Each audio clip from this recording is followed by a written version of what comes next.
आजच्या काळात AI काही सेकंदात चित्र तयार करतो, पण एका कलाकाराची कल्पकता, भावना, त्याचे विचार तो खरंच तयार करू शकेल का?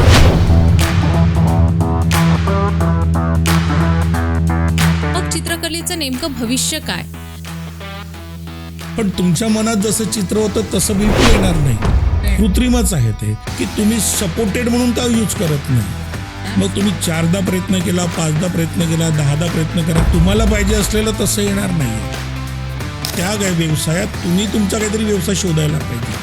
त्याच्या नावाने ओरडून चालणार नाही, कारण विज्ञान तुमच्यासाठी थांबणार नाही. आजच्या पिढीने चित्रकलेकडे करिअर म्हणून का पाहावं, या सर्व प्रश्नांची उत्तरे आपल्यासोबत घेऊन येत आहेत विदर्भस्तरीय पुरस्कारांपासून तर राज्यस्तरीय पुरस्कारांपर्यंत हक्काचे मानकरी ठरलेले चंद्रपूरचे सुप्रसिद्ध कलाकार आणि एक आदर्श कला शिक्षक माननीय सुदर्शन बारापात्रे सर.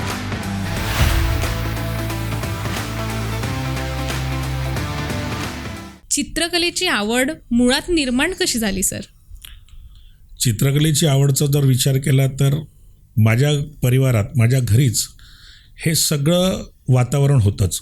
कारण माझे वडील स्वर्गीय विनायकराव पेंटर हे त्यावेळचे नावाजलेले एक चित्रकार होते, मूर्तिकार होते, नाटककार होते. आणि वडिलांना लहानपणापासून ते सगळं बघत असताना आपल्यालाही कळत न कळत हातात माती आली, कळत न कळत हातामध्ये रंग आली, ब्रश आली आणि रेखोट्या मारणं तिथनं सुरू झालं. पण मला असं आठवतं की साधारणतः एक खूप मोठ्या आकाराचा, म्हणजे साधारणतः आपण आता जर फूटमध्ये जर विचार केला तर एक 5 ते 8 फुटाच्या साईजचा मी एक मोर तयार केला होता ब्राऊन पेपरवर. तर ब्राऊन पेपर तेवढा मोठा नव्हता म्हणून 2 ब्राऊन पेपर मी एकामेकाला चिपकवली आणि काय प्रयोग केला तर त्यावेळेला नाही आठवत, पण त्यावेळेला मी तो मोर काढला आणि मोर काढल्यानंतर मी बाबांच्या मागे लागलो की मला ते रंगून द्या. बाबांनी सांगितलं की मोर तू काढला ना, मग तू रंगव. तर ते मोराचा रंग काय असेल याचा अंदाज नव्हता, पण मूर्त्या रंगवताना जो मोर निळ्या रंगाचा रंगवला जातो वगैरे हे थोडंसं ऑब्झर्वेशन माझं होतं. आणि या ऑब्झर्वेशनमुळे मग मी मोर माझ्या पद्धतीने रंगवला. मग अडचण आली मोराचा पिसारा काढताना, तर मग पिसारा काढायचा कसा, तर त्यावेळेला बाबांनी टेक्निक्स सांगितली की मग ते सगळे मोरांचे जे एक एक डिझाईन आहे पिसाऱ्यांची, ती एक एक डिझाईन तू काढ आणि त्याच्यानंतर तू ग्रीन कलर अप्लाय कर. आणि अशा पद्धतीने तो माझा मोर तयार झाला. मग बाबांनी कौतुक म्हणून त्या मोराचं कटिंग केलं आणि त्यांनी त्या हार्डबोर्डवर चिपकून ठेवलं होतं. तो माझ्या पाण्यामध्ये बरेच वर्ष तसाच राहिला. तर म्हणून असं म्हणता येत नाही की बा म्हणजे जी चित्रकला आपण करत गेलो आणि तो एक माझ्यासाठी तो उत्साही होता, माझ्यासाठी तो मोर माझ्यासाठी प्रेरणा पण होती आणि या उद्देशाने ते सगळं चित्रकला सुरू झाली.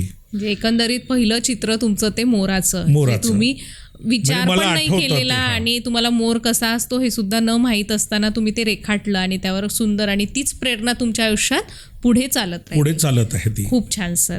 तर चांगला कलाकार जो असतो, जसं तुम्ही जन्मता कलाकार आहात किंवा यापुढे तुम्ही ते सगळं शिकत गेलात, हे आपल्याला जाणून घ्यायचंच आहे. तर मला तुम्हाला हे विचारायचं आहे की एक चांगला जो कलाकार असतो तो जन्मता तयार होतो की कालांतराने तो तयार होतो? ही गोष्ट बऱ्याच लोकांना म्हणजे काय म्हणू आपण, बऱ्याच लोकांना ही गोष्ट जाणून घ्यायची असते की बा जन्मताच चित्रकार असायला पाहिजे किंवा कलाकार असायला पाहिजे की नंतर म्हणजे तुम्ही शिकून सुद्धा तयार होता. तर या दोन्ही गोष्टी आहेत. एक तर जन्मजात चित्रकार असायला पाहिजे असं म्हणण्यापेक्षा सराव तुम्ही किती करता. जन्मजात तुम्ही जेव्हा जन्मता त्यावेळेला सगळ्या कला तुम्ही घेऊन येता, असं माझं मत आहे. जसं एक उदाहरण द्यायचं झालं की आजूबाजूला समजा वाजा वाजला तो ते लहान बाळ नाचायला लागतं, त्याला कोणी शिकवलेलं नसतं, पण त्याला कळतं की ते जर नाद आहे त्या नादावरती पदन्यास करायला पाहिजे. त्याचप्रमाणे त्याच्या हातात जर कागद आली आणि त्याच्या हातात पेन्सिल मिळाली तर तो रेखोट्या मारतोच. नाही काय मिळालं तर भिंती तर आहेच आपल्याकडे, भिंतीवर रेखोट्या मारतो. म्हणजे जन्मता जी गोष्ट आपल्यामध्ये आहे, पण तुम्ही पुढं जात असताना तुम्हाला प्रोत्साहन घरच्या लोकांनी कसं दिलेलं आहे, तुमचं वातावरण कसं मिळालेलं आहे. एखाद्याच्या घरी संगीतचं जर तालीम होत असेल, रोज तो पेटी वाजवत असेल, त्यांच्याकडचे पेटींचा आवाज असेल, सूर असेल, तर जाता येता तो पोरगा टुर वाजवून चाललाच जाणार आहे. तो 2-4 बटना दाबेला आहे. कोणाकडे जर तबल्यांचा नाचचं जर संगीत असेल तर तो तबल्यावरती 2-4 थापा मारून जाईल. तर या गोष्टी कशा आहे की तुम्ही सराव किती करता. म्हणजे याच्यासाठी तुम्हाला जन्मताच कलाकार म्हणून जन्माला यायची आवश्यकता नाही असं मला वाटतं. आणि या फील्डमध्ये हा सराव आहे. सराव म्हणजे आपण त्याला असं म्हणू शकतो की तो रियाज आहे आणि तो रियाज सातत्यानं असायला पाहिजे. आजही मी चित्रकलेमध्ये काम करत असताना रोज स्केचिंगचा सराव करतो, हे माझं सातत्य आहे. आणि आमच्या कलाकारांमध्ये पेन्सिल तुम्ही कसं पकडता आणि रेखोट्या कसं मारता याच्यावरून कलाकार किती पाण्यात हे कळतं. प्रथमदर्शी म्हणजे तुम्ही खूप चित्र रंगवून दिलं आहे, हे केलं आहे, ते केलं आहे आणि त्याच्यानंतर तुम्ही किती मोठे आहे हे दर्शवण्यापेक्षा तुम्ही पेन्सिलचा जो स्केचमध्ये जो फराटा मारता किंवा जो स्ट्रोक काढता त्याच्यावरून अंदाज येतो की तो किती पाण्यात आहे. तर याच्यासाठी मला असं नाही वाटत की म्हणजे जन्मताच तुम्ही ज्या कलाकार म्हणून जन्माला यायला पाहिजे. सराव आणि ते साध्य होतं. स्केचिंग, पेंटिंग आणि फाईन आर्ट यातला नेमका फरक काय सर? स्केचिंग हा चित्रकलेचा आत्मा आहे. म्हणजे स्केचिंग म्हणजे तुम्ही ज्या पेन्सिलमध्ये किंवा जो काही माध्यम तुम्ही हाताळता त्याच्यामध्ये जे काही स्टार्टिंगला बेसिक गोष्टी त्याच्यामध्ये जे येतं ते स्केचिंग. मग ते स्केचिंगमध्ये काम करताना स्केचिंग हे लाईन वर्कमध्येच राहणार आहे तुमचं. बरोबर. स्केचिंगमध्ये शेडिंग एक प्रकार असतो. म्हणजे लाईन वर्क केल्यानंतर लाईन वर्कला तुम्ही जेव्हा शेड करता म्हणजे लाईन वर्क करता म्हणजे 2 डायमेन्शनल करता, ज्याला द्विमित असं म्हणतो, ज्याला लांबी रुंदी आहे. आणि 3 डायमेन्शनल जेव्हा तुम्ही करता या सगळ्या गोष्टी म्हणजे तुम्ही जेव्हा शेडिंग करता त्याला ते शेडिंग करता म्हणजे त्याला 3 डायमेन्शनल त्याला इफेक्ट देता. हा झाला स्केचिंगचा प्रकार. ॲक्च्युली स्केचिंग करताना जसं तुम्हाला एक उदाहरण देतो की 2D आणि 3D कसं. तर 2D म्हणजे जसं तुम्ही कब्बशी काढली, ब्लॅकबोर्डवर कब्बशी काढली किंवा कागदावरती कब्बशी काढली. कब्बशी काढला तर तो काय झाला, लांबी रुंदीमध्ये तुम्ही कब्बशी काढली म्हणजे तुम्हाला इंडिकेट झालं की कब्बशी आहे. पण मी त्या कब्बशीमध्ये जर मी वाफ काढली आणि त्याला जर शेडलाईट दिलं तर तुम्हाला काय वाटेल? आता मी तुम्हाला विचारलं की त्या कपात काय आहे? चहा असेल, कॉफी असेल, म्हणजे गरम काहीतरी पेय त्यात असेल. हे तुम्ही कसं ठरवलं? म्हणजे तुम्हाला भास निर्माण झाला. जिवंतपणा. चित्रकलेचा उद्देशच भास निर्माण करणे आहे. म्हणजे तुम्ही एखादी गोष्ट नसताना ती गोष्ट तुम्ही प्रत्यक्षात दृश्य पातळीवरती ते तुम्ही आणत आहात म्हणजे चित्रकला. पण त्याचं जे सगळं बेसिक आहे तो स्केचिंग आहे. मग आता पेंटिंगकडे जाऊया. तर जिथे रंगाशी संबंध येतो, चित्र काढल्यानंतर जिथे जिथे रंगाशी संबंध येतो, मग वेगवेगळे माध्यम का नसो, मग तो वॉटर कलर असेल आहे, ऑइल कलर असेल आहे, तो पोस्टर कलर असेल आहे, इव्हन एवढंच नाही तर तुमचं क्रेयॉन्स असतील आहे, पेन्सिल कलर असतील आहे, तर ॲक्रेलिक कलर असतील. हे जे काही कलरचे माध्यम आहे जेव्हा तुम्ही हाताळता त्या केलेल्या स्केचिंगवरती आणि प्रॉपर त्याला जो इफेक्ट देता 3D भास निर्माण करता की ती वस्तू आहे म्हणजे ते झाली पेंटिंग. आणि फाईन आर्ट्स म्हणजे हा सगळा जो प्रकार आहे स्केचिंग, पेंटिंग हा सगळं मिळून फाईन आर्ट्स तयार होतो. म्हणजे फाईन आर्ट काही वेगळा नाही आहे, पण फाईन आर्ट्स हा नावाचा कोर्स आहे. जिथे तुमचं काम फाईन होतं, तुमचं आर्ट्स फाईन दिसतं, तो फाईन आर्ट्स. तर असं 5 वर्षाचा फाईन आर्टचा कोर्स पण आहे. बॅचलर ऑफ फाईन आर्ट्स अशा नावाचा कोर्स आहे, पण त्याच्यात अजून वेगवेगळे टप्पे आहेत. तर त्याच्यामुळे स्केचिंग हा चित्रकलेचा आत्मा आणि नंतर त्याला आपण कलर करतो, हा सुद्धा ती पेंटिंग आणि हा सुद्धा भाग फाईन आर्टमध्येच येतो. ओके. आणि आजच्या मुलांनी चित्रकला का शिकावी सर? शाळेत चित्रकला शिकवली जाते आणि हे फार जरुरी आहे. आपल्याला आठवत असेल आपण शाळेत शिकत असताना आपल्याला जी बाराखडीची पुस्तकं दिली जात असेल किंवा आपल्याला अ आ इ किंवा म्हणजे स्वर अक्षराची जी पुस्तकं दिली जात होती त्याच्यात मोठी मोठी चित्र काढलेली होती. त्याचं रिझन काय होतं तर पोरांना आकलन व्हावं. ॲपल पाहिल्यावरती त्याला ए लक्षात राहील.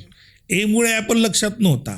आगगाडीचा आ, आईचा आ, आई लक्षात राहिली. आई आहे म्हणून आईचा आ, आय म्हणून आई नाही. म्हणजे चित्र तुम्हाला काय करतं, चित्र तुम्हाला दृश्यात आणतं, दृश्य पातळीत आणतं. म्हणजे तुम्हाला तुमच्या मेमरीमध्ये ती गोष्ट जास्त काळ टिकून ठेवण्याची क्षमता चित्रकलेमध्ये आहे. म्हणून डॉक्टर एडगेल डेलनी जेव्हा शंकू बनवला त्यावेळेला शब्दांपेक्षा 100 शब्दांची ताकद एका चित्रात आहे चित्रामध्ये असते. असं सांगितलं. याचं चांगलं जर एखादं उदाहरण द्यायचं झालं तर तुम्ही ताजमहालचं चित्र एखाद्याला दाखवलं आणि सांगितलं की त्या ताजमहालावरती तू निबंध लिही, आणि दुसऱ्या मुलाला ताजमहाल नेऊन दाखवलं प्रत्यक्षात आणि त्याला सांगितलं की ताजमहालावर लिही, तर तुम्हाला त्या दोघातल्या लिखाणातला फरक जाणवेल. याला काही अभ्यास न करता ज्यांनी स्वतः ताजमहाल बघितलेला आहे तो अधिक काही लिहेल, आणि ज्यांनी फक्त चित्रात ताजमहाल दिसला तो फक्त त्यांनी सामोरून बघितलं बरोबर. तो तेवढंच लिहेल, त्यांनी जेवढं चित्रात बघितलं तेवढं.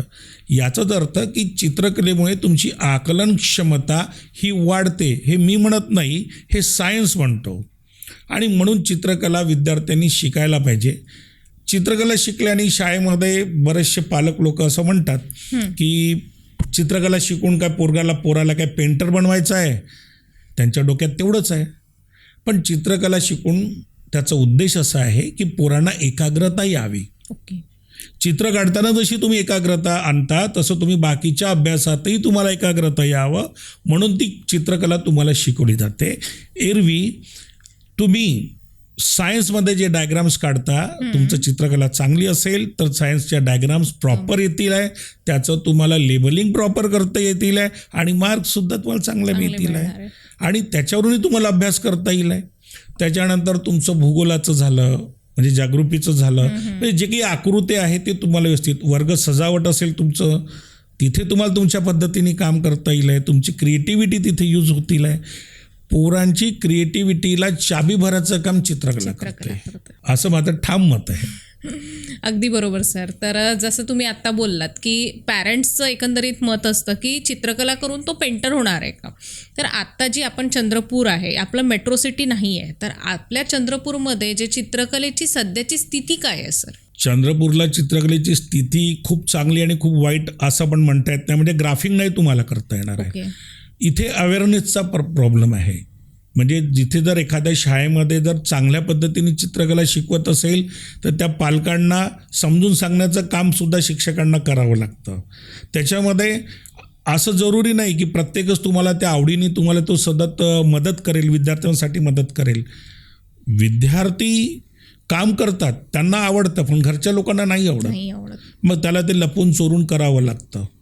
तर स्थितीचा आपण जर विचार केला तर असं नाही म्हणता येणार की खूप चांगली स्थिती आहे. पण चंद्रपुरामध्ये असणारे जी काही कलाकार मंडळी आहे, जी काही काम करतात, जी काही कला शिक्षक आहेत, जे व्यावसायिक जी लोक आहेत जी काम करत आहे, बाकी मी जेवढं काही फिरलो तेवढ्यापेक्षा आपल्या चंद्रपूरमधली स्थिती काम करणाऱ्या लोकांची फार चांगली आहे.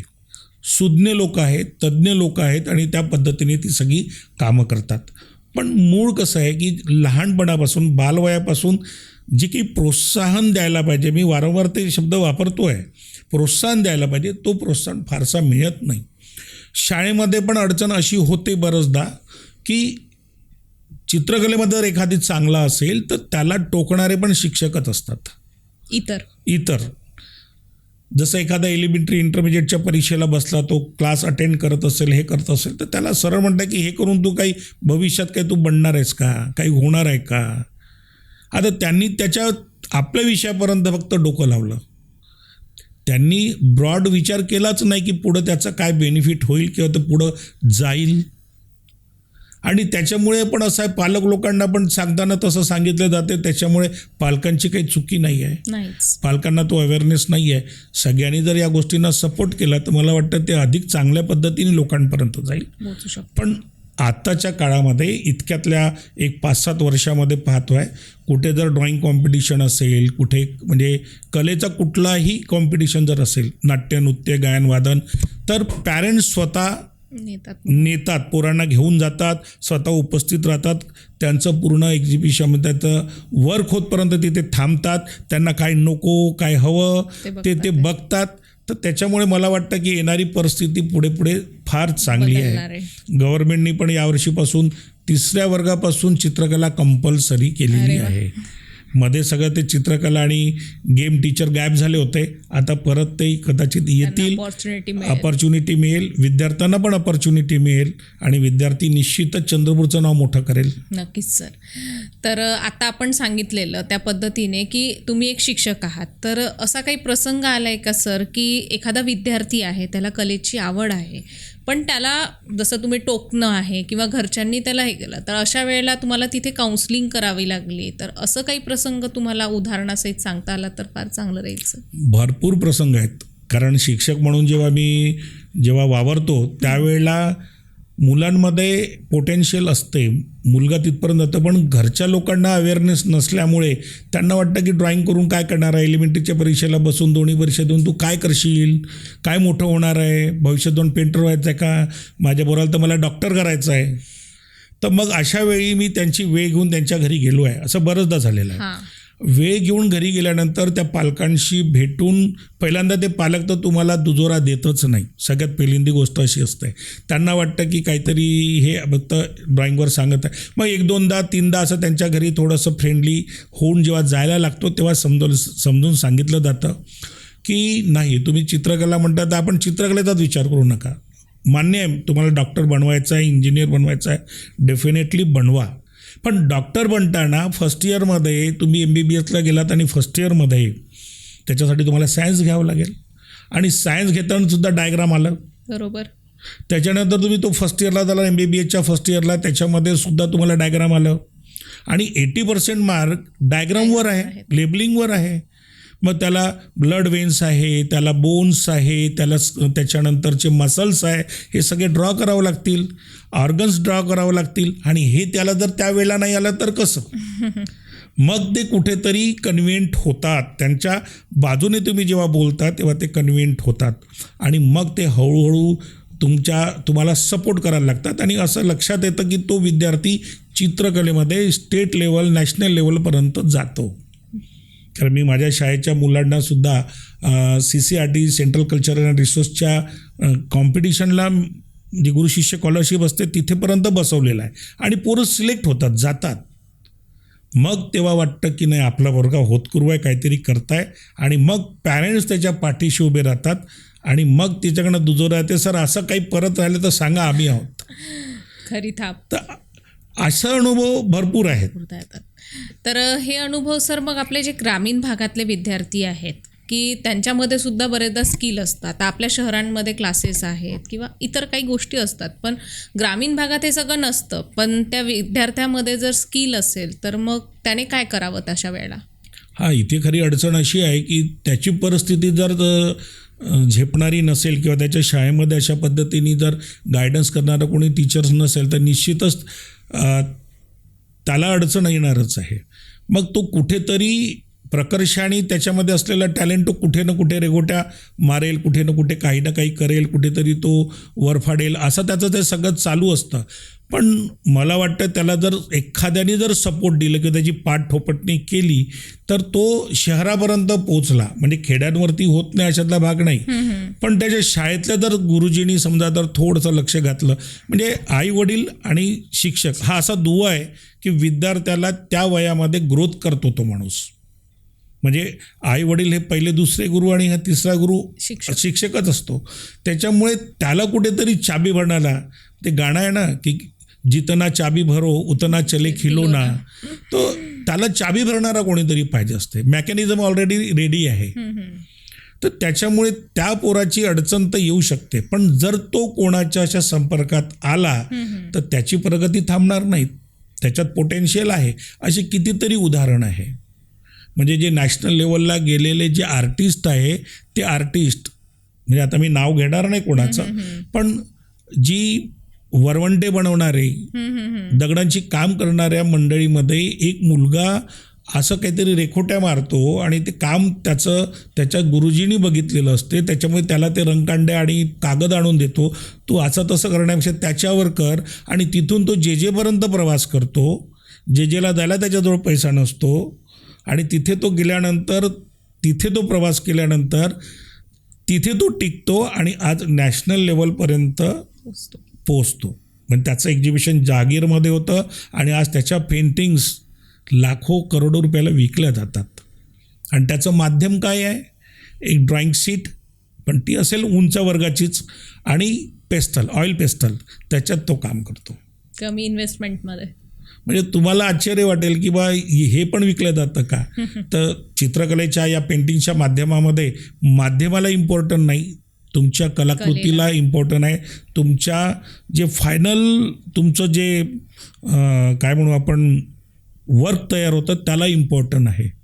त्याच्यामुळे त्याचं वर्क तेवढं दमदार आहे म्हणून ती लोक लाखोमध्ये विकत घेतात. बरोबर आहे. तर सर असे तुम्ही तर बराच काही अनुभव आहे तुमच्या पाठीशी, तर जे आपले स्थानिक कलाकार आहे, तर अशा कलाकारांना कलेच्या माध्यमातून काय काय अपॉर्च्युनिटीज आहेत, काय काय संधी आहेत?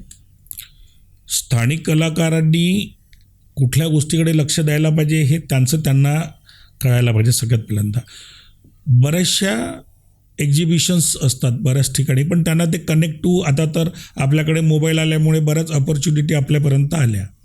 तर मोबाईलवर पाहताना तुम्हाला कुठे एक्झिबिशन्स आहे, काय आहे, तुम्ही कुठल्या ग्रुपशी जुडता, कुठल्या ग्रुपला जुडल्यानंतर त्या ग्रुपच्या लोकांची चर्चा कशी होते, किती लोक होत करू आहे, काहीतरी करून दाखवण्याच्या तयारीत आहे का? हां, क्रिटिसाईज करणारे 1000 मिळतील आहे तुम्हाला, पण या क्रिटिसाईजच्याही पुढं जर तुम्ही गेलात, कारण लोक कसं आहे, सुरुवात तर तुमची ड्रॉईंगपासून सुरू होते. तुम्हाला तर पहिल्या दिवशी घोडा काढता येणार नाही, प्रयत्न तुमचा घोडा काढण्याचा आहे. काढताना गाढव झाला असेल तर समोरचा त्याला शाबासकी देत नाही की चला तू हा चांगला प्रयत्न केला. त्याला हेच म्हणतं अरे काय तू गाढव काढला, आणि तो नर्वस होतो. साहित्य ते तसंच आहे. कविता लिहिणारा फार छान कविता लिहितो, प्रयत्न करतो, आणि जी नामवंत कवी असतात मग ते कुठेतरी फटाके बांधतात त्यांना, अरे ही कविता अशी नाही, अशी पाहिजे, याच्यात गेयता नाही, हे नाही, ते नाही, मग झालं. तो म्हणते हे काही आपल्या पल्ल्यातलं काम नाही आहे, आणि ते सोडून देतं. तर अशाच पद्धतीचं चित्रकलेमध्ये पण आहे. समोरच्या माणसाने त्याला जर पाठराखणी केली आणि त्याला सांगितलं की बा नाही करतोय तो फार छान करून राहिलेलाच, मग पण इथे थोडंसं असं पाहिजे तसं पाहिजे, त्याच्या हिशोबाने जर तुम्ही त्याला नेलं तर त्याच्या कामामध्ये ग्रोथ होते. आणि स्थानिक कलावंतांनी आपलं काम लोकांपर्यंत जोपर्यंत तुम्ही आणणार नाही, मग माध्यम कुठलंही असो, आपलं केलेलं काम लोकांपर्यंत, मार्केटिंग फार जरुरी आहे. मार्केटिंग येणं, प्रॉडक्ट निर्माण करणाऱ्या माणसाला मार्केटिंग येत नाही, तर मार्केटिंग येण्यासाठी तुम्हाला बोलणं पण यावं लागतं. तर मार्केटिंगपर्यंत म्हणजे तुम्हाला लोकांपर्यंत तुमचं काम जर पोचवता येत नसेल तर तुमचं काम तुमच्या जवळच बाकी राहतं, आणि तुमचं नाव किती असेल तरी तुमचे कामं तुमच्याचकडे राहतात. हा अनुभव मला फार चांगला आलेला आहे. आम्हाला ऐकायचं आहे सर हा अनुभव. तुम्हाला स्वतःला इतकं वॉस्ट व्हावं लागेल, लोकांशी कनेक्ट व्हावं लागेल, लोकांपर्यंत जावं लागेल, अपॉर्च्युनिटी तुम्हाला तुमच्या शोधावे लागतील. लोक क्रिटिसाइज करतच राहतात की हा समोर करतो, हे करतो, ते करतो, ते करतो. का करतात तुम्हाला? कारण तुमच्याबद्दल जर क्रिटिसाइज केली जाते म्हणजेच तुम्ही कुठल्या तरी लेवलवर चालले आहे हे त्यांची पावती आहे. अगदी बरोबर सर. तुकाराम महाराजांनी म्हटलंच आहे की निंदकाचे घर असावे शेजारी, आणि हे लोक नसेल तर तुमची आई म्हणजे तुमची ऐपत तुम्ही कुठपर्यंत आले हे कळत नाही. हे पाहिजे, ओरडणारे पाहिजे, पाय ओढणारे पाहिजे. मी अशा लोकांना थँक्यू म्हणेल की बाकी चांगले माणसे कामं करत नाही, तुम्ही करताय ना, फार चांगली गोष्ट आहे. तुम्ही पाय ओढताय म्हणजे आमच्या पायाला झटका लागत आहे, आम्हाला कळलं की बाबा खाली यायचं नाही, आम्हाला वर जायचं आहे. जनरली लोक दुसऱ्याची लाईन पुसण्यामध्येच म्हणजे रेषा पुसण्यामध्येच ताकद लावतात. आपण याच्याकडे बघण्यापेक्षा आपण आपली रेषा वाढवत राहायची, आणि त्याच्यामुळे आपण बाकीच्या लोकांपर्यंत पोचणे, त्या लोकांपर्यंत पोचल्यानंतर आपलं चित्र त्यांच्यापर्यंत आणणे, काम आणणे, त्यांच्यासोबत बोलून एक्झिबिशनमध्ये अरेंज होणे. खिशाला पैसे लागणारच आहे, पण अरेंज होणे, त्यांच्या एक्झिबिशनमध्ये जाणे, 10 लोकांचं काम पाहणे, त्याच्यानंतर वर्कशॉप असतात छोटे मोठे, त्या वर्कशॉपला अटेंड होणे. आपलं काम कसं आहे, समोरच्याचं काम कसं आहे, तो फ्लो कसा देतो, मी कसा देतो. वाईट आणि चांगल्या गोष्टी दोन्ही ठिकाणी आहे, सगळ्या ठिकाणी आहे, पण चांगलं काय ते आपलं आहे. मग तेवढं जर आपण जर कलेक्ट केलं, आपण जर तेवढं जमवलं, तर मला वाटतं माझ्या कामामध्ये जो दुरुस्ती होईल, सुधारणा होईल आहे, आणि ही सुधारणाच मला परत पुढे घेऊन जाईल. तर स्थानिक कलावंतांना असं बरंच काही करण्या येण्यासारखं आहे, तर त्यांनी तेवढं करायला पाहिजे. नक्कीच. आणि आपण पूर्वीचा विचार करायला गेला तर पूर्वीची जी कला आहे आणि आत्ताची चित्रकला, जसं AIचं युग म्हणतो आपण, AI आर्ट आहे, तर याच्याबद्दल तुम्हाला काय सांगायचं सर? आता पूर्वीची कला म्हटलं तर तुम्हाला राजा रवी वर्मा पासून जर विचार केलं, मुळात शब्दांपेक्षा जुनी आहे चित्रकला. म्हणजे जेव्हा शब्द नव्हते तेव्हा चित्रकला अस्तित्वात आली. म्हणजे आधी मानवाच्या काळामध्ये अश्मयुगात जर तुम्ही गेला तर भीमबेटकामध्ये जी काही 800 गुहा सापडलीत, तेवढ्याही 800 गुहांमध्ये जी चित्र मिळाली मग पूर्व अश्मयुग आणि नवा अश्मयुगाच्या, त्याच्यामध्ये चित्र काढलेली आहेत. म्हणजे जेव्हा तुम्हाला एकामेकाशी दुसऱ्याशी संवाद साधायचा असेल तर चित्रातनी साधावं लागत असे, त्या काळापासून चित्रकला टिकून आहे, चित्रकला सुरू आहे. मग तिथून आपण प्रवास करत आलो. मग पॅब्लो पिकासो आहे, जॉर्जेस ब्रॉक आहे, त्याच्यानंतर आपलं इंडियन घेतलं तर राजा रवी वर्मा आहे, रघुवीर मुळगावकर आहे, दलाल आहे, SM पंडित आहे. असे जर आपण प्रवासात आलो, आता वासुदेव कामत आहेत. या सगळ्या लोकांचा जर आपण विचार करत जर येत असलो तर आता इकडे AI पण आलेलं आहे. पण AIला तुम्हाला प्राउंट द्यावं लागतं आणि AIला तुम्ही कृत्रिम इंटेलिजन्सी म्हणता. कृत्रिमच आहे ते.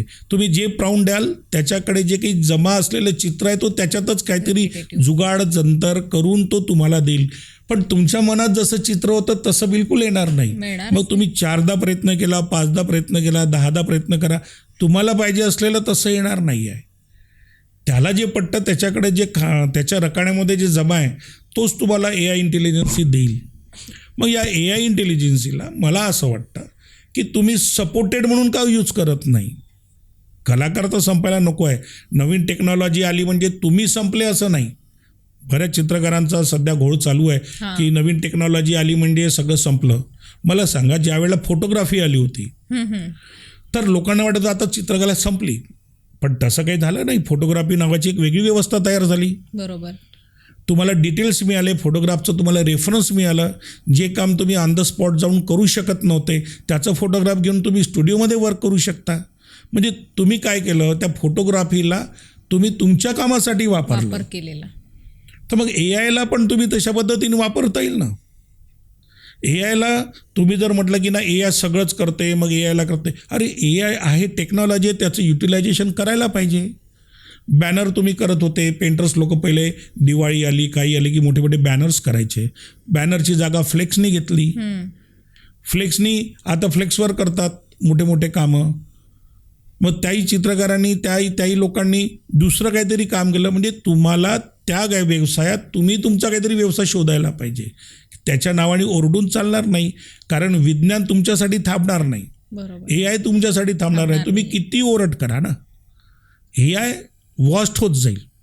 म्हणजे तुम्ही जर मला म्हटलं की मी कॉम्प्युटरमध्ये ही डिग्री केली, तुम्ही ती डिग्री करून येतपर्यंत 4 कॉम्प्युटरचे वर्जन अजून वाढलेले राहत आहे. तुमची डिग्री कधीच पूर्ण होत नाही. अपडेट चालू राहिला आहे. तर तुम्ही अपडेट व्हा ना, स्वतःला अपडेट करा. आणि स्वतःला अपडेट केल्यामुळे मला असं वाटत नाही की AI वाईट आहे. तुम्ही त्याचा उपयोग कसं करता, तर हेच झालं ना, मोबाईल खराब आहे असं तुम्ही नाही म्हणू शकत. तुम्ही त्याचा वापर कसं करता त्याच्यावर ठरतं की मोबाईल वाईट आहे की मोबाईल चांगला आहे. मोबाईलमधले वाईट पण गोष्टी आहे, मोबाईलमध्ये चांगल्या गोष्टी आहे, AIमध्ये पण तसंच आहे. म्हणून चित्रकार संपलेला नाही, उलटं AIमुळे मॅन्युअली काम करणाऱ्या चित्रकारांना जास्त वेटेज आला. कारण सगळं ॲटोमॅटिकली तयार होतं. एक बटनवर दाबलं की सगळं मिळते असं जेव्हा लोकांना वाटतं, मग त्याची किंमत आता काही दिवसांनी काय होईल, हे सगळं सर्वसाधारण होईल, त्याची किंमत कमी होईल. मी पण डिजिटलमध्ये काम करतो आणि डिजिटलमध्ये काम करताना लोकांना सांगतो की बट डिजिटल वर्क आहे. त्यांना जर जसं कोणाचे वडील गेलेले असतील आणि त्यांची अकर्माशी, त्याला काय म्हणतो आपण, काही दिवस असेल आणि मला फोटो पाहिजे त्यांचा, मला उद्याच पाहिजे, तर पॉसिबल नाही आहे मला एका दिवसात करणार. तर मग मी डिजिटल काम करेल, AIवर नाही, डिजिटलवर फोटोशॉपमध्ये काम करेल. त्यांचा फोटो बनवून मी त्यांना देईल, एका दिवसातच देईल, पण त्याचे चार्ज कमी राहील. मॅन्युअली जर मी काम करील त्याचं चार्ज जास्त राहील. इथे मी 12-15च्या साईजचा जर 10,000 घेईल तर इकडे मला फक्त 3,000च मिळतील. तर हा पैशाचा पण डिफरंट आहे. समोरच्या माणसाला आपण सांगतो आहे की डिजिटलमध्ये केलं तर तुम्हाला 3 पडते, त्याला काय ते फोटोशीन मतलब आहे, त्याला तुम्ही मॅन्युअली बनवलं काय आणि डिजिटलमध्ये बनवून दिलं काय, काही फरक पडत नाही. पण शौकीन जर माणूस असेल तर तो म्हणणार आहे की नाही भैया टाइम लगेगा तो चलेगा, मेरे को मॅन्युअल होना. कारण तिथे तुमची आत्मा, तुमचं काय म्हणू आपण, तुमची जी कलाकौशल्य आहे ते त्याला दिसतं. त्याची कुठेतरी श्रद्धा त्याच्यावर असते की नाही हो, मिट्टी से बना हुआ आहे, मातीचं काम आहे. म्हणजे मातीचं काम म्हणण्याचं तात्पर्य की ते बनवल्या गेलेलं आहे, कुठेतरी रिलेटेड करतो तो त्या पोर्ट्रेटशी, त्या चित्राशी. तर त्याची किंमत नेहमीच जास्त असेल आहे.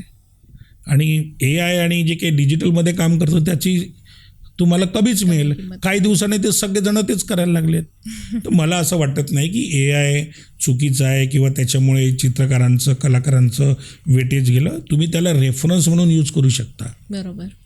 जर जसं एखादं उदाहरण आहे की समजा तुम्हाला रामायणचा एखादा प्रसंग पाहिजे असेल तुम्हाला तुमच्या पद्धतीने, तर तुम्ही AIला सांगा, ते पाहून टाका जसं मिळेल तसं, आणि त्याच्यावरून तुम्ही आपली मोठी नवीन पेंटिंग करा. त्याच्यामध्ये तुम्हाला काय अजून ॲड करायचं ते ॲड करा. तर तेवढी ताकद तुमची पण असायला पाहिजे की AIने दिलेल्या रेफरन्सवरून तुम्हाला ते करता यायला पाहिजे. नाही तर मग आपल्याकडले काही कलाकार मंडळी आहे फक्त बोंबच मारते, करत काहीच नाही. अलीकडे अशी उदाहरणं भरपूर आहेत. त्याच्यामुळे AI तुम्हाला विज्ञानासोबत जावं लागणार आहे, तुम्हाला टेक्नॉलॉजीसोबत जावं लागणार आहे, स्वतःची प्रगती करावी लागणार आहे, स्वतःला अपडेट करावं लागणार आहे. जगापेक्षा वेगळं काही नाही. आता धरून चला, मी जे दिल्लीचं काम करतो आहे, मी दिल्लीला पुस्तकांचं, इलस्ट्रेशनचं आणि याचं पब्लिकेशन डिव्हिजनचं काम करतो. काम करत असताना मी मॅन्युअली काम जरी केलं असेल तरी मला त्याला स्कॅन करून मला मेलनी त्यांना पाठवावं लागते. तर टेक्नॉलॉजीचा यूज झाला. मेलनी पाठवल्याबरोबर त्यांना तिथे पोचते, दिल्लीत पोचते. काय करेक्शन आहे ते मला सांगतात, मी त्यांना ते करेक्शन क्लिअर करून देतो. ते परत जाते, ओके झालं तर ते तिथून पाठवतात बेंगलोरला प्रिंट होते. तर हे एका दिवसाच्या प्रोसेसचं काम टेक्नॉलॉजीमुळे झालं, सहज झालं. आणि हेच काम जर तुम्हाला बाय पोस्ट करायचं असतं तर मॅन्युअली करायचं असतं तर पॉसिबल कन्झ्युमिंग ॲक्टिव्हिटी आहे. तर त्याच्यामुळे टेक्नॉलॉजी जी आहे त्याचा तुम्ही त्याच्या स्वाधीन होण्यापेक्षा त्याला आपल्या अधीन करा ना. बरोबर, अगदी बरोबर सर. तर मला असं वाटतं की जगासोबत आपल्यालाही बदलायला पाहिजे, स्वतःलाच बदलायला, स्वतःचे विचारही बदलायला पाहिजे. क्या बात सर. असं बरंच ऐकलेलं आहे की तुम्ही फक्त शिक्षक नाही कलेचे, तर तुम्हाला बाकी क्षेत्रात सुद्धा बरंच काही कर्तृत्व गाजवलेलं आहे सर. तर त्याविषयी सुद्धा आम्हाला थोडं ऐकायचं आहे. मी चित्रकलेसोबतच कविता पण लिहितो. हां. कवितांचं कसं झालं की कविता मी पूर्वीपासून लिहित, म्हणजे शाळेत असताना शालेय कविता लिहिताना त्याचा अर्थसंदर्भ लिहित असताना झालं असं की मॅडमनी पाठोपटणी करत गेले आणि मला ती सुरुवात झाली माझी. म्हणजे मला वाटतं 7व्या वर्गापासून वगैरे त्या कविता लिहितो. मग कविता बदलत त्याचे स्वरूप बदलत गेले आणि अशा बऱ्याच कविता आजही माझ्याकडे जमा आहे. नंतर काय झालं की मुखपृष्ठांचं काम करतो, तर माझ्याकडे त्या निमित्ताने बरेच साहित्यिक, कवी, लेखक यांची माझी चांगली गाठ ओळखी झाली. आतापर्यंत जवळपास 2-2.5 हजार पुस्तकांच्या कवरचं काम केलेलं आहे, मुखपृष्ठांचं काम केलं आहे, पुस्तकांच्या इलस्ट्रेशनचं काम केलेलं आहे. पुणे झालं, जळगाव झालं, मुंबई झाली, त्याच्यानंतर अशी भरपूर कामं, पंढरपूर झालं. तर अशा बऱ्याच पब्लिकेशनसोबत मी काम करतो. काम करत असताना मुखपृष्ठ काढणं एक चॅलेंज आहे. दिसायला छोटं विधभराचं काम आहे, चॅलेंज आहे. कारण पुस्तकाचा जो सार आहे तो त्या चित्रात दिसायला पाहिजे आणि त्या पद्धतीने आपण काम करायला पाहिजे. आणि ते मी करतो. आणि मला जर त्या पुस्तकांवर कोणी बोलायला लावलं त्या कवरवर तर जवळपास अर्धा तास बोलू शकतो, एवढं त्याच्या मागचं एक तात्विक भाग असतो. हे करत असतानाच सोबत मी नाटकांमध्ये काम केलं, कारण मी माझ्या वडिलांना फॉलो करण्याचा प्रयत्न केलेला आहे.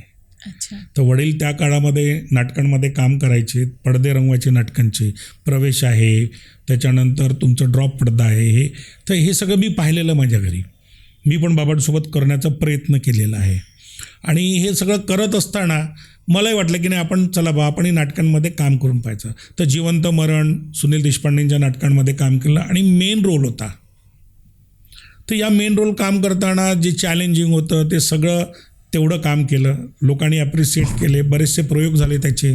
त्याच्यानंतर मग मला तालीमला वेळ मिळायचा नाही, कारण सायंकाळी 7 वाजतापासनं तर 11 वाजेपर्यंत तालीम करावी लागत असे. तर जर तुम्ही 6 महिने 7 ते 11पर्यंत जर तालीम केलं तर तुमचं सोशल लाईफ कुठेतरी कमी जास्त होतं आहे. बरोबर. तर ते मला कठीण व्हायला लागलं. मग मी म्हटलं नाही, आपण नाटकाशी जुडून राहायचं पण हे शक्य होत नाही. मग मी नैपथ्याचा प्रयोग केला. अच्छा. ऑपॉर्च्युनिटी आली समोरून. चिंदी बाजार नावाचं एक मोठं नाटक झालं. चंद्रपूर. 50 कलाकार होते चंद्रपूरला. त्या नाटकांमध्ये मी गेलो. त्याच्यानंतर मला त्यांनी ऑपॉर्च्युनिटी दिली की तुम्ही ॲक्टिंग म्हणून म्हणजे ॲक्टर म्हणून पण ॲक्टिंग करू शकता. पण म्हटलं नाही, मी नैपथ्य सांभाळेल, वेळेवर काय आहे तेवढं मी करून देईल. तर पण ते एक चॅलेंज होतं. म्हणजे मला साधा खिळा मारता येत नव्हता, तर ते पण शिकलो त्याच्यातनं. आता 3 इंचीचे खिळे सरळ मारता येतं. तर असे चॅलेंजिंग काम करताना एक चॅलेंजिंग पुण्याला आला. पुण्याच्या नाट्य मंदिरामध्ये जेव्हा आम्ही गेलो, प्रयोग होता. तर नाटकाचा एक प्रयोग ऑलरेडी सुरू होता. त्याचं झाल्यानंतर आमचा नाटक होता. त्यांचा प्रयोग आटोपला आणि मग माझ्यासाठी चॅलेंजिंग सुरू झालं. मग त्यांनी पटापट सामान काढणं हे अवघड होतं. आमचं सामान अवजड होतं. त्याच्यामुळे आमच्या सामानामध्ये आम्ही सगळ्या स्टेजवरती नेल्यानंतर हे सगळं धावपळ पूर्वीच्या नाटकाला असणारे जे काही दिग्दर्शक होते ते बोलले की म्हणे हे सगळं एवढं मोठं आणलं आहे, असं झालं आहे, तसं झालं आहे. मी म्हटलं सर नाही, वेळेपर्यंत लागून जाईल. तर ते बोलता बोलले की बघू आम्ही पण नाटकाला बघू की किती वेळातला होता. हा मग एक चॅलेंजिंग भाग झाला होता थोडासा. आणि गंमत असं झालं होतं त्या नाटकामध्ये, चिंदी बाजारचाच प्रयोग होता आणि त्याच्यामध्ये एक फ्लॅट म्हणजे एक असा मोमेंट होता तिथे की इकडे झोपडी असते आणि मागे फ्लॅट बनवला होता. म्हणजे तेवढा मोठा फ्लॅट आणि तेवढी मोठी झोपडी आम्हाला तिथे 4 माणसं घेऊन त्या अंधारात फिरवावी लागत होती. तर हा एक चॅलेंजिंग भाग होता. आणि त्याच्यामध्ये एक मूळ पात्र जो मेन पात्र आहे तो झाडाखाली बसून कन्व्हर्सेशन करतात 3 लेडीज. तो झाड लावताना वरती बांधायचा होता आणि तो झाड बांधायला एवढा वेळ मिळाला नाही. अक्षरशः नाटक होतपर्यंत तो झाड पकडून बसलो होतो. तर असे पण चॅलेंजिंग प्रयोग आपल्याला नाटकामध्ये आम्ही शिकलो. म्हणजे आपण हे शिकतच जातो आहे. म्हणून मी म्हणालो तो मगाशी की बा मला त्यावेळेला तर लाकडात साधा खिळा मारतो होता, 3 इंचीचा खिळा सरळ मारतो. म्हणजे वाढही काम त्याच्यासाठी शिकावं लागलं, त्याच्यासाठी रंग ते केलं. मग काय कशाला किती असं पाहिजे. म्हणजे आरसा जर पाहिजे असेल तर आरसा आपल्याला ओरिजिनल लावता येत नाही, कारण रिफ्लेक्शन आपल्यापर्यंत येऊ नये. या सगळ्या गोष्टी, टेक्निकल गोष्टी मग आपण त्याच्यातनं हळूहळू शिकत गेलो.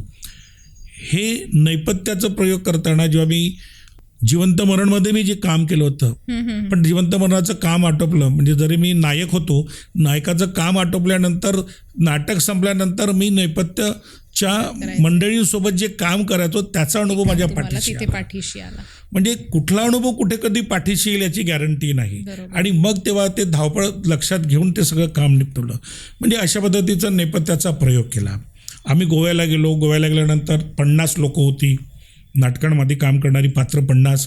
त्याचं मेकअप करायचं होतं आणि जो मेकअप मॅन होता तो एका अभिनेत्रीचा मेकअप मॅन होता.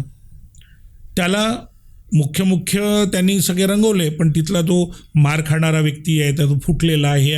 आता यांचे मेकअप मी नेहमी करून देतो, तो माझ्या पद्धतीने जुजबी. मग त्या ठिकाणी त्याला असं वाटलं की नाही, मी एकटा कमी पडतो आहे या ठिकाणी. तर मी त्यांना म्हटलं सर तुम्हाला जर माझं नेपथ्य ऑलरेडी लागून होतं, मी रिकामा होतो. तर त्यांना म्हटलं जर तुमची हरकत नसेल तर मी तुम्हाला मदत करू का. तर त्यांनी माझ्याकडे पाहिलं आणि म्हणत हे काय तुम्हाला करता येण्यासारखं नाही आहे. म्हटलं सर प्रयत्न करून पाहतो, एक करून बघा म्हणजे लक्षात येईल. केल्यानंतर तो पण विचार करायला लागला की यार तुम्ही एवढं सराईतपणे कसं करता. तर म्हटलं सांगितलं की बाबांसोबत जे मी कामं करायचो त्याचा कुठला तरी अनुभव होता आणि या नाटकांचे मध्ये जे काही मेकअप्स होते ते मी करत होतो त्याचा हा अनुभव आहे. म्हणजे तुमचं आलेला अनुभव पुढत कधीतरी काम. म्हणजे त्यानिमित्ताने मी नाटकामध्ये मुख्य प्रयोग केला, म्हणजे मुख्य अभिनेता राहिलो आहे, नैपथ्य सांभाळलं. त्याच्यानंतर मी मेकअप मॅनचा रोल केला. कधी जी नाटक होती, जसं खेड्यांवरती नाटक चालतात त्याच्यात मी प्रॉम्प्टिंगचं काम केलं.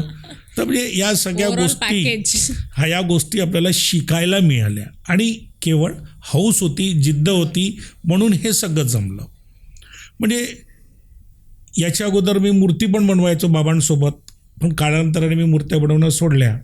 तर या वेगवेगळ्या पद्धतीचे कामं जेव्हा तुम्ही करता, जेव्हा कला तुम्ही बघता, म्हणजे मला गाणं ऐकायला आवडतं. माझ्याकडे जेव्हा मी माझ्या स्टुडिओमध्ये पेंटिंग स्टुडिओमध्ये काम करतो तर त्यावेळेला माझ्याकडे सगळे खयाल गायन हे ते सगळं मी लावून काम करतो. तर आपण गाणं म्हणता जरी येत नसेल तरी आपण कानाने त्याचा आस्वाद घेऊ शकतो. म्हणजे नाट्य, नृत्य, चित्र, गायन, वादन हे ज्या सगळ्या कला आहे, या कला जर माणसामध्ये जर निपजल्या तर मला वाटतं की चांगला कलाकाराची दृष्टी, सृष्टी, त्याचे विचार आणि त्याच्यापासून निर्माण होणारी कलाकृती हे निर्माण होते. जसं एक सांगायचं म्हणजे एक व्याख्या सांगतोय जसं की hand plus head by heart is equal art. जे तुमच्या डोक्यात येतं ते डोक्यातलं डोळ्यांनी आणि हाताने तयार जेव्हा होते तेव्हाच ती चांगली कलाकृती तयार होते. मग ही कलाकृती सगळ्याच सब्जेक्टमध्ये कामी पडते. खूप छान सर. ह्या सगळ्यांमधून आपण हेच म्हणू शकतो की जे आपल्या आत्ताची शिक्षण प्रणाली आहे याच्यामध्ये जे वेटेज दिलं जात नाही चित्रकलेला, की चित्रकला करून काय पुढे करिअर करणार, की आत्ताच्या पॅरेंट्सला आपण हेच सांगू इच्छितो की असं काही नाही आहे, कुठली कला कुठे कामी येईल ह्याचा अंदाज आपण आत्ताच सांगू शकत नाही. बरोबर सर? बिलकुल बिलकुल बिलकुल. तर एकंदरीत मला पुन्हा हे जाणून घ्यायचं आहे की चित्रकलेला आपण एक थेरपी म्हणून सुद्धा बघतो सर. बरोबर. तर असा काही आता तुम्ही बरेचसे विद्यार्थी सुद्धा घडवलेले आहेत, तर परीक्षा होतात किंवा एक तासच असतो आपला चित्रकलेचा, तर ते जे काही चित्र काढतात यावरून तुम्हाला मुलांचा मूड कळतो की त्यांच्या मनात काय चाललेलं आहे, ह्या सगळ्या गोष्टी कळतात सर? बिलकुल बिलकुल. त्यांच्या रेषा, त्यांचे रंगवलेले रंग हे जसं चित्र काढणाऱ्यांशी बोलतं तसं ते चित्र एवढ्या वर्षाच्या अनुभवामुळे त्या मुलाचा मूड करतो की मुलांनी काढलेली रेष किंवा रंगवलेला भाग हा किती इंटरेस्टने काढलेला आहे, कोणता भाग त्यांनी ठेवलेला आहे, तो रंगवताना कुठे घाई झाली, त्याचा मूड कुठे संपला होता, पूर्ण करायचा आहे म्हणून त्यांनी फक्त रंगवलेला आहे किंवा इंटरेस्टने केलेला भाग, याच्यातला फरक नेमकं त्यांच्या चित्रावरून बिलकुल जाणवते. मग ते पेन्सिलचं काम असो किंवा त्यांनी रंगवलेलं काम असो. भविष्यात कलाकारांसाठी काय नेमक्या संधी असतील असं तुम्हाला वाटतं? भविष्यामध्ये कलाकारांसाठी भविष्यामध्ये नाही, आताही भरपूर संधी आहे. फक्त संधी तुम्ही ओळखायला पाहिजे. म्हणजे याच्यात तुम्हाला करिअर पण करता येतं. करिअर करायचं झालं तर तुम्हाला शाळेपासून तुमचं करिअर तर तुमचं काही तयार नसतं. लहान पोरांना आई वडील पहिल्यांदाच सांगतात की बेटा तू मोठा होऊन काय बनशील, तर डॉक्टर बनणार आहे, इंजिनियर बनणार आहे. कोणी तसं म्हणणार नाही की मी ड्रायव्हर बनेल, मी चित्रकार बनेल, मी नृत्यांगना बनेल, असं कोणीही बोलत नाही. पण तुम्ही जसं जसं मोठं होता तुमचं टॅलेंट तुम्हाला कळतं आणि तुमच्या आयुष्यामध्ये कलाटणी बसते किंवा कसं काहीतरी इन्सिडन्स घडतं किंवा एक असं काहीतरी गोष्ट घडते तुमच्या लाईफमध्ये की तुम्ही तिथे टर्न होता आणि तुम्ही ठरवता मनाशी की बा नाही मी माझं करिअर या क्षेत्रामध्ये करेल. तर चित्रकलेमध्ये सुद्धा पण असं करिअर करणारे पूर्वीपासून ठरवणारे बरेच लोक मिळतात. तर ज्याचं ड्रॉइंग चांगलं आहे त्यांना असा विचार असतो की बा याच्यामध्ये आपल्याला काय करता येईल, तर याच्यामध्ये तुम्हाला डिग्री आहे, याच्यासाठी चित्रकलासाठी वेगळं कला संचालनालय आहे, बाकी विषयासाठी युनिव्हर्सिटी आहे, पण इथे वेगळं कला संचालनालय आहे. जसं मेडिकलमध्ये डीन ही पोस्ट असते सर्वोच्च पोस्ट, तसं चित्रकलेच्या क्षेत्रातही डीनच ही पोस्ट सर्वोच्च असते. त्याच्यामुळे हा वेगळा कला संचालनालय असलेला भाग हा विद्यार्थ्यांच्या सर्वांगीण विकासासाठी काम करतो. पण ते काम करताना बॅचलर ऑफ फाईन आर्ट्स नावाचं जे कोर्स आहे त्याच्यात जायसाठी तुम्हाला एलिमेंटरी आणि इंटरमिजिएट देणे अत्यंत आवश्यक आहे. आणि ही परीक्षा शाळेमध्ये ज्या वेळेला शाळेमध्ये तुम्ही शिकता साधारणतः 8वी 9वीला त्यावेळेला ही परीक्षा द्यायला पाहिजे. बऱ्याचशा लोकांना वाटतं परीक्षा देऊन का फायदा आहे.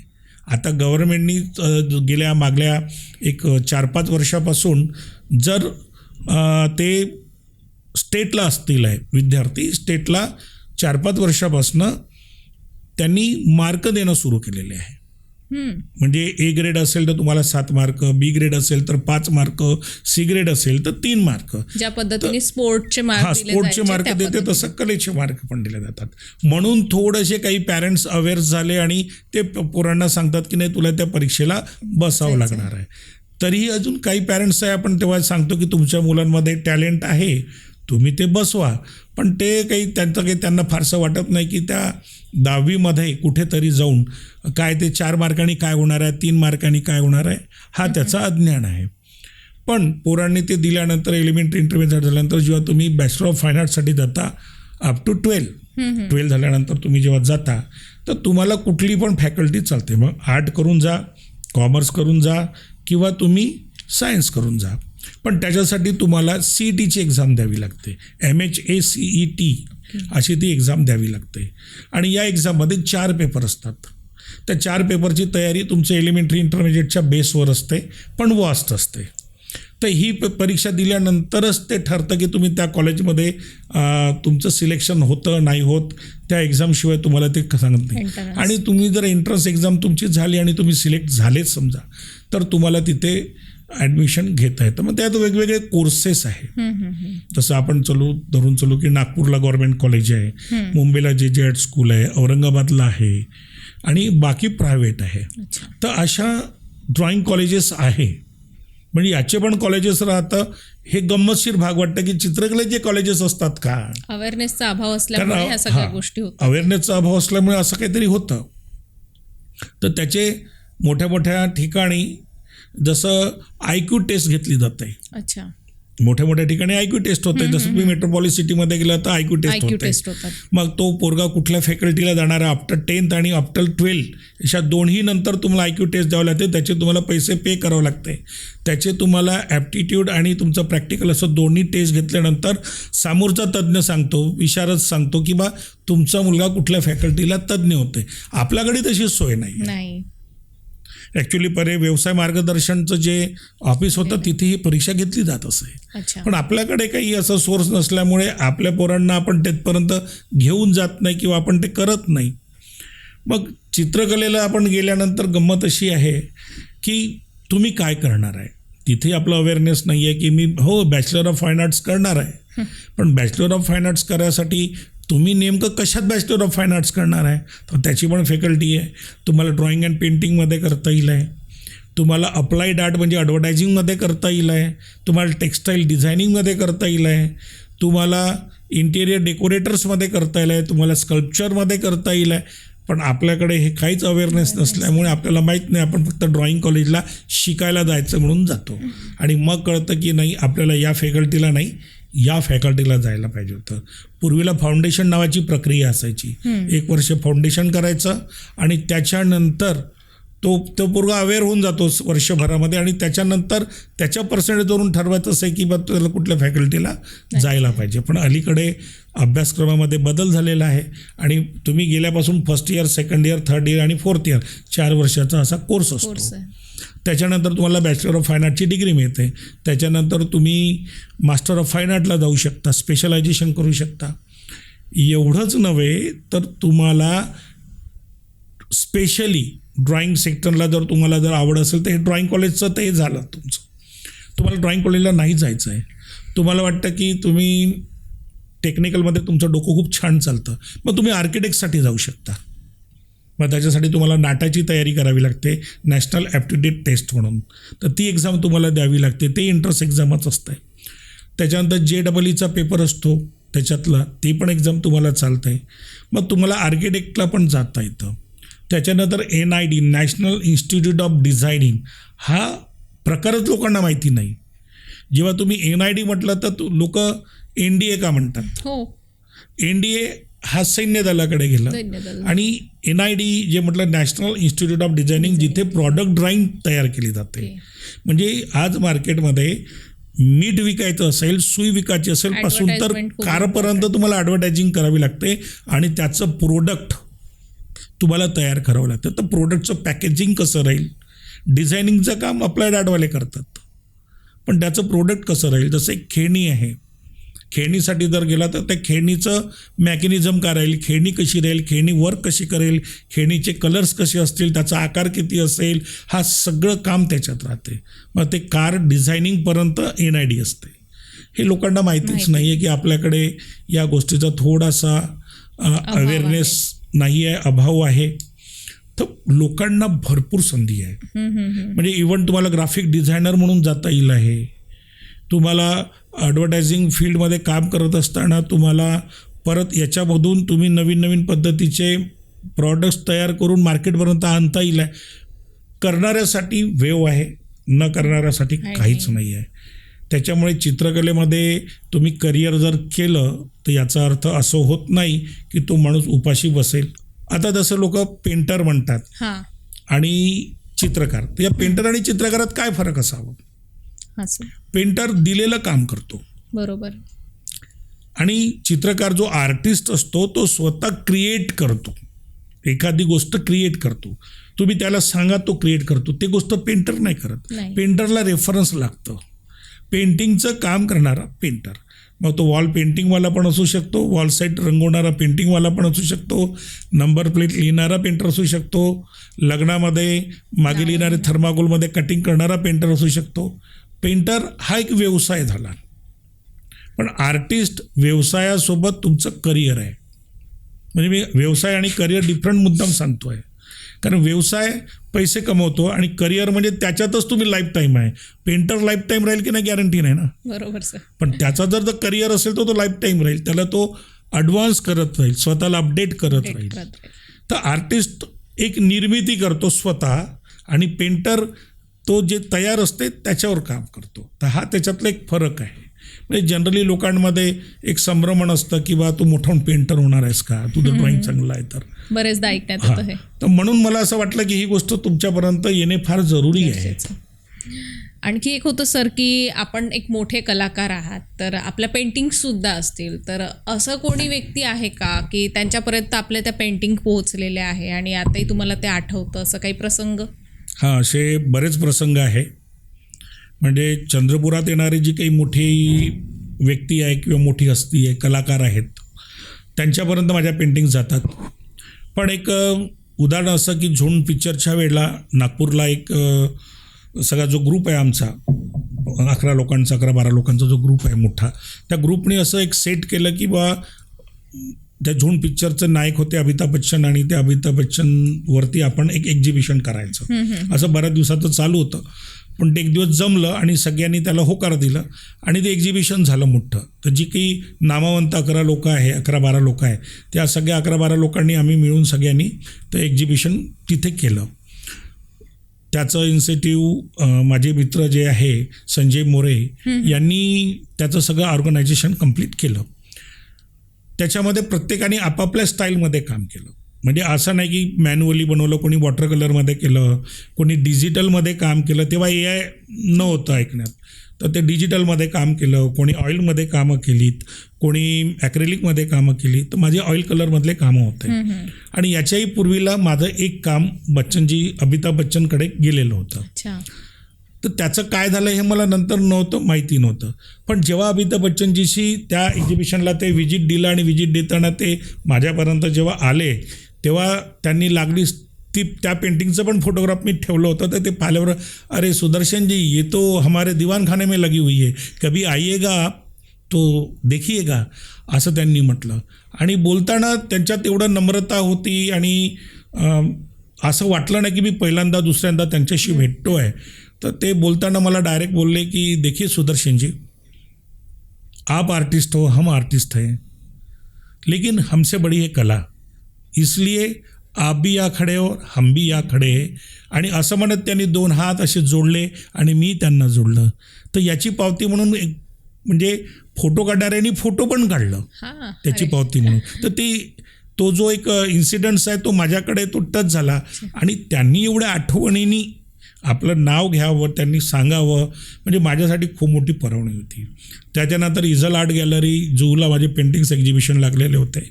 त्याच्यामध्ये सुस्मिता सेन चीफ गेस्ट होत्या.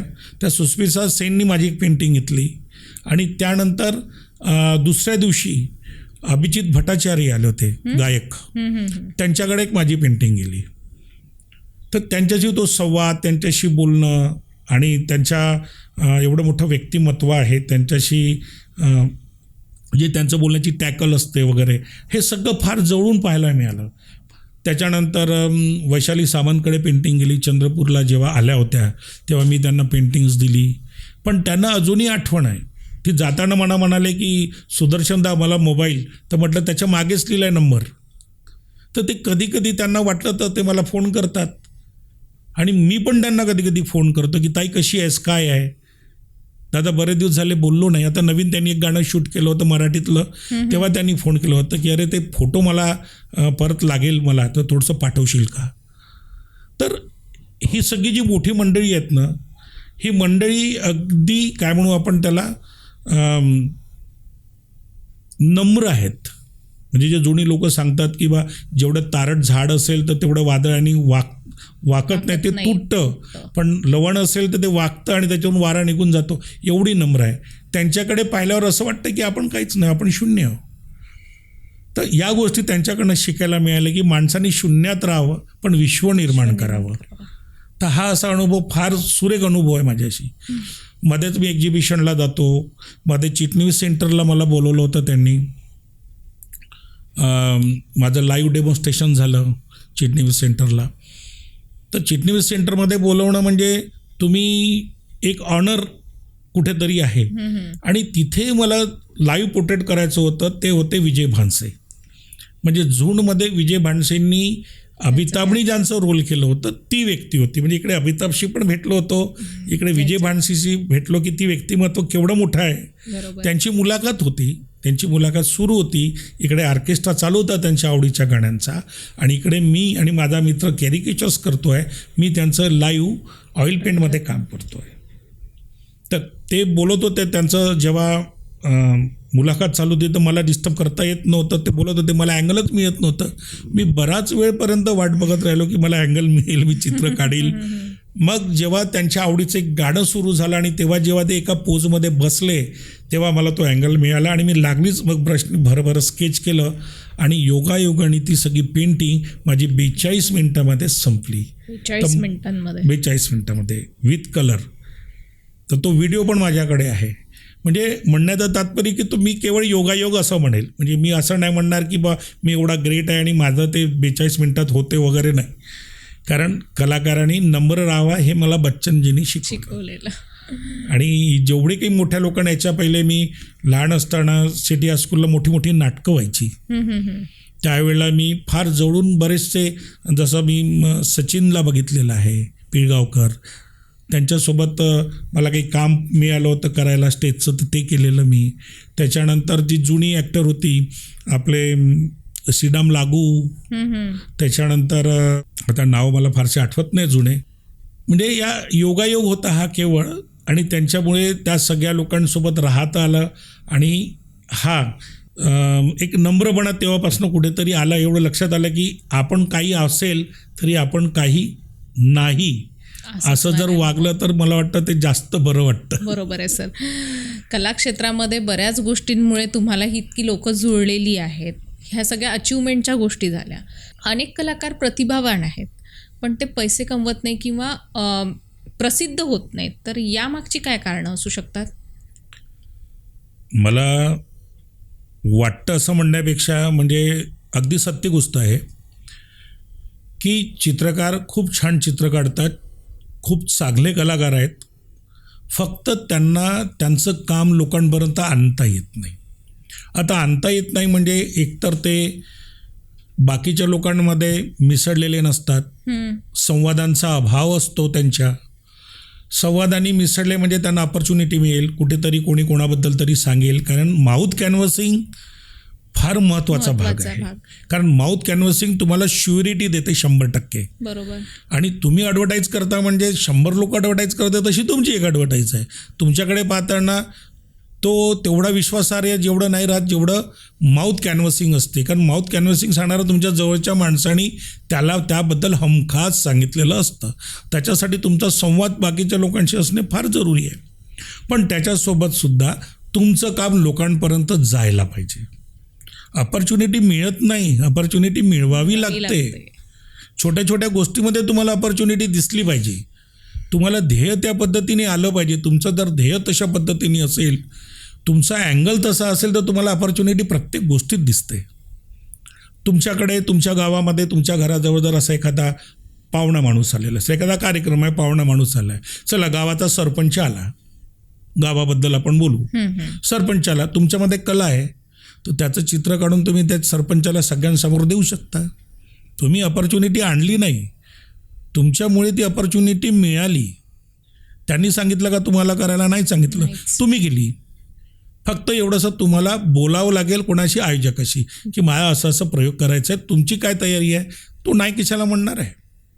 आणि तुमचं काम त्या सरपंचापर्यंत गेलं म्हणजे तुम्ही त्या जो काही 100 पॉलिटिकल गोष्ट आहे तिथपर्यंत गेले, 100 लोकांसमोर गेलं म्हणजे 100 लोकांना माहीत झालं तुम्ही असं काम करता, त्या 100 लोकातली 4 माणसं तुमच्या जुडेल.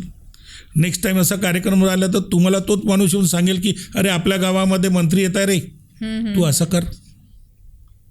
अभिनेता येतो आहे, नेता येतो आहे, ही मंडळी येत आहे, ती मंडळी येत आहे.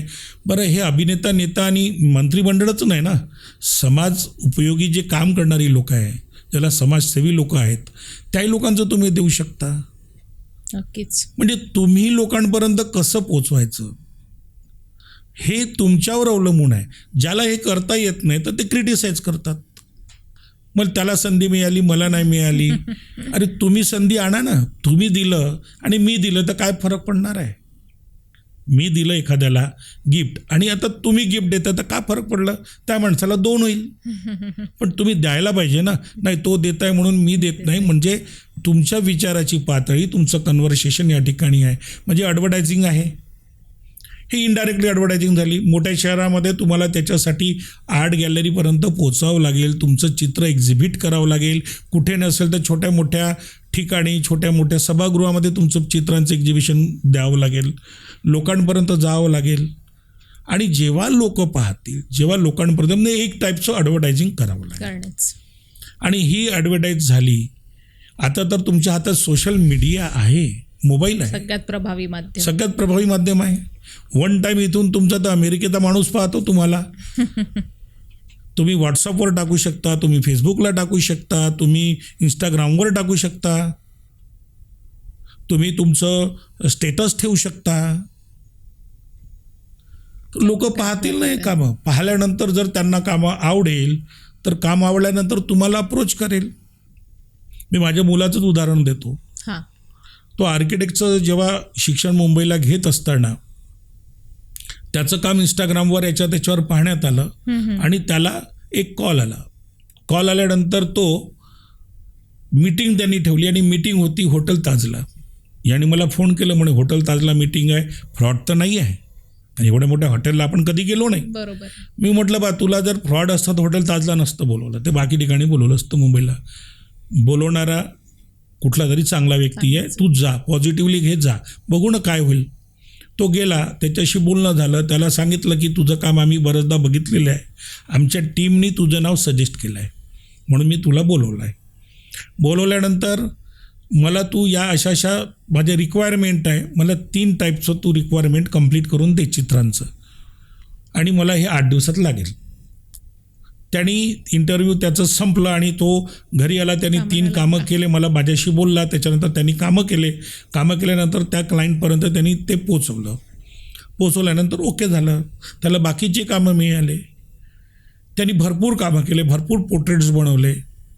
आणि सगळी जी पोर्ट्रेट्स होती ही सगळी मोठी मंडळी होती, लहान एकी नव्हती. म्हणजे दलाई लामापासून जी लोक त्या पोर्ट्रेटमध्ये होते. याला काही माहिती नाही, यांनी फक्त काम करायचं ठरवलं.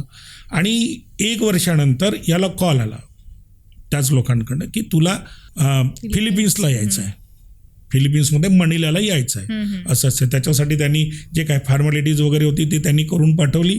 यांनी तिकीट काढला, हा फिलिपिन्सला गेला.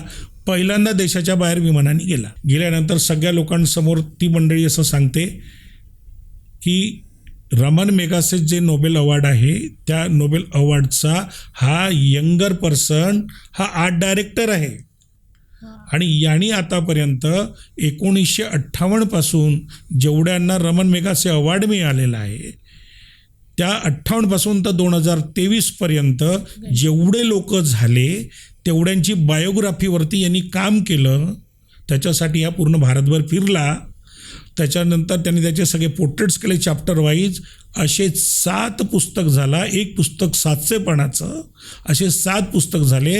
हा आपला डायरेक्टर आहे. तेव्हा याला माहीत झालं की मी रमन मेगासेसाठी काम करतो आहे. विचार करा, ही अपॉर्च्युनिटी तुम्हाला कुठून आली? बिग अपॉर्च्युनिटी आहे. बरोबर आहे. एका साध्याशा ॲडव्हर्टाइजमेंटमुळे आणि आपल्या हातात असलेल्या मोबाईलचा सदुपयोग केल्यामुळे मिळालेली अपॉर्च्युनिटी आहे. जर ती संधी त्यांनी मीटिंगची सोडून दिली असती तर ही अपॉर्च्युनिटी मिळाली नसती. आणि ते पुढं तुम्ही करताय. म्हणजे दुसऱ्याचं उदाहरण देण्यापेक्षा मी माझ्या मुलाचं उदाहरण दिलेलं. आणि बिग आहे. म्हणजे तुम्ही इंटरनॅशनलपर्यंत पोहोचला. तर त्याच्यामुळे मला वाटतं की लोकांनी आपलं काम लोकांपर्यंत जोपर्यंत पोहोचवणार नाही तोपर्यंत लोकांना कळणार नाही की तुमचं काम कसं आहे, काय लेवलचं काम आहे, काय पद्धतीने तुम्ही काम करता, कुठल्या मीडियामध्ये काम करता, हे लोकांना कळणार नाही. त्याच्यासाठी तुम्हाला एक्झिबिशन हा सुद्धा एक माध्यम आहे आणि तिथपर्यंत तुम्ही जायला पाहिजे. कलेच्या माध्यमातून, चित्रकलेच्या माध्यमातून आपल्याला 40 ते 42 पुरस्कार मिळालेले आहेत, बरोबर सर? बरोबर, माझ्या माहितीप्रमाणे. तर असा कुठला एखादा पुरस्कार आहे जो अविस्मरणीय आहे आणि तो खूप असा काळजाला स्पर्श करणारा आहे? पुरस्कार तर असे बरेच आहेत. हां, म्हणजे राज्य पुरस्कार पासून तर घेतलं तर अगदी पारंपरिक पुरस्कारापर्यंत पुरस्कार आहेत. पण मला असं वाटतं की माणसाने केलेलं काम, चित्रकारांनी केलेलं काम, ते काम 1000 लोकांपर्यंत जेव्हा स्प्रेड होतं, तो पुरस्कार त्याही मिळालेल्या पुरस्कारापेक्षा मोठा आहे. कारण मुळातच पुरस्कार तुम्हाला देण्यात येतं त्याच्या मागची म्हणजे परिस्थिती किंवा वस्तुस्थिती अशी आहे की तुमच्यावर समाजाचा विश्वास आहे आणि आता तुम्हाला याच्यापेक्षाही जास्त काम करायचं आहे म्हणून तुम्हाला हा पुरस्कार दिला गेलेला आहे. असं एक आठवणीतलं पुरस्कार कला तपस्वी पुरस्कार आहे, शिवभूमी पुरस्कार आहे, त्याच्यानंतर असे बरेच पुरस्कार म्हणता येईल आहे. पण एक इन्सिडन्स असा आहे की या अशाच पद्धतीच्या कामामुळे माझं काम कुठेतरी लोकांनी बघितलं, फेसबुकला, व्हॉट्सअपला, त्याच्यावरती काम बघितलं आणि मला एक कॉल आल्यानंतर त्यांच्याशी माझं पण असंच बोलणं झालं आणि बोलणं झाल्यानंतर त्यांनी सांगितलं की आम्ही एक वारीवरती कॉपी टेबल बनवतो आहे. वारी या पुस्तकावर कॉपी टेबल बनवत आहे. गव्हर्नमेंटचं जसं वारीचं पुस्तक आहे, विठ्ठल वारीच्या ह्याच्यावरती पुस्तक आहे, त्याच्यापेक्षाही हे पुस्तक खूप चांगलं असेल, मोठं असेल आणि खरंच मोठं आहे. म्हणजे 11 इंच बाय 17 इंचाचं पुस्तक आहे ते आणि पूर्ण कलर हे 4 कलर असतील आहे. त्याच्यासाठी दादा तुम्हाला काही आम्हाला मदत करावी लागेल. तर माझं बोलणं झाल्यानंतर मी म्हटलं ठीक आहे, मला थोडंसं तुम्ही रेफरन्स द्या की कसं काम लागेल, काय लागेल. तिथे मी पैशाचा काहीही बोललो नाही आणि अजूनही त्या लोकांसोबत माझा पैशाशी काही संबंध नाही. मी त्यावेळेला हा विचार केला नाही, चला बाबा आपण काम केलं तर पैसे मिळतील, हे 100% होतं आहे आणि मी त्याच्यात काम करायला लागलो. हळूहळू त्यांचं कन्व्हर्सेशन वाढत गेलं. काम करता करता माझ्या असं लक्षात आलं की त्यांच्याशी बोलता बोलता म्हणजे मला फोन करणारे होते बबन पाटील, अच्छा, मुंबईचे. आणि त्या बबन पाटलांकडनं मला असं कळत गेलं की आपल्याशी कोण कोण जुडलेलं आहे. तर मग लक्षात आलं की सचिन तेंडुलकरांचे जे भाऊ आहे, नितीन तेंडुलकर, ते मोठे लेखक आहे, त्यांच्याशी माझं त्या निमित्ताने बोलणं झालं. त्याच्यानंतर माझं बोलणं त्या निमित्ताने म्हणजे मी त्या तेंडुलकर परिवारापर्यंत गेलो. त्याच्यानंतर ते करत असतानाच मला असं लक्षात आलं की म्हणजे या पुस्तकामध्ये राज ठाकरेंचे फोटोग्राफ्स आहे, उद्धव ठाकरेंचे फोटोग्राफ्स आहेत. तर मी एकदम अवाक झालो. म्हटलं बापरे. मग त्याच्यात असं काही दिवसांनी लक्षात आलं की वासुदेव कामत जे आर्टिस्ट आहे, ज्यांना पद्मश्री मिळालेलं आहे, म्हणजे पद्मश्री वासुदेव कामत त्यांचं चित्र आहे, अच्युत पालवांचं लेटरिंगचं चित्र आहे आणि बऱ्याच चित्रकारांच्या चित्रांसोबत तुमचे पण चित्र आहेत. मग त्या एक फॉर्ममध्ये मी जुडत गेलो, एक लोकांशी जुडत गेलो, एकांशी बोलणं झालं. एवढंच नव्हे तर मग आपल्याला जे संदेश असतं दिलेलं, जनरली पुस्तकामध्ये असं संदेश छापल्या जाते. तर मी त्यांना सांगितलं की पण ते प्रामाणिकपणे विचारायचे की आपल्याला काही वेगळं काय करता येईल. तर मी म्हटलं फक्त तुम्ही फोटो टाकाल आणि ते त्यांचं दिलेलं संदेश द्याल, त्यापेक्षा आपण असं करू, एक लेआउट बनवू, त्यांचा फोटो बनवतो आणि ते दिलेलं संदेशसुद्धा आपण त्याच्यामध्ये करू. अशा पद्धतीचे कंपोजिशन करून, पेंटिंग करून ते दिलं त्यांना. ऑफकोर्स ते डिजिटल पेंटिंग केलेलं मी. अयोध्याचे जे कोषाध्यक्ष आहे ते त्याच्यात आले, त्यांच्याशी त्यानिमित्ताने बोलणं झालं. त्याच्यानंतर जोशी मठातले जे जगद्गुरू आहेत त्यांच्याशी बोलणं झालं. विठ्ठल मंदिरातले जे अध्यक्ष आहे त्यांच्याशी बोलणं झालं. त्याच्यानंतर सिद्धिविनायकांचे जे अध्यक्ष आहेत त्या मुलाशी बोलणं झालं. म्हणजे त्यानिमित्तानं माझा असा एक मोठा संसार म्हणा किंवा मोठा परिवार वाढला. आणि आज मला वाटतं की मी जर सिद्धिविनायकला त्याच्याशी भेटलो तर तो निश्चितच म्हणेल की अरे या सर. आणि एवढंच नव्हे तर त्या दिवशी माझीशी भेट गडकरी साहेबांची झाली, तर त्यांनी पण तो उल्लेख केला की पुस्तकातलं काम सुदर्शन छान झालं. तर ही कुठेतरी पावती जेव्हा मिळते ना, तेव्हा तुम्हाला त्या पुरस्कार मिळाल्याचं पेक्षाही जास्त आनंद तुम्हाला तुमच्या कामामधून मिळतं. आणि हे सिद्ध झालं. आणि नेक्स्ट काम मला स्वामी समर्थांचं त्याच्यामुळे आलं. त्याच्यानंतरचं नेक्स्ट काम माझ्याकडे गजानन महाराजांचं आहे. त्याच्यानंतरचं नेक्स्ट काम माझ्याकडे स्वामी ज्ञानेश्वर महाराजांचं आहे. तर कुठेतरी मला समाजाला देणं लागतं या उद्देशाने मग मी ते काम केलं. पैशाचा व्यवहार अजिबात नाही. मी पैसे त्यांनी विचारलं, मी म्हटलं नाही, मला काहीतरी समाजाला द्यावं लागतं म्हणून मी हे केलं, ते पावलं. बरोबर आहे. त्यांना मी असं खिशातनं वरून काही देऊ शकत नाही म्हणून मी ते असं ही दिलं. सेवा. ती झाली, सेवा होती आणि ते झालं. त्यांनी घडवून घेतली आणि ती माझ्याकडनं करून घडली. मी करणारं कोणीच नाही. बरोबर सर.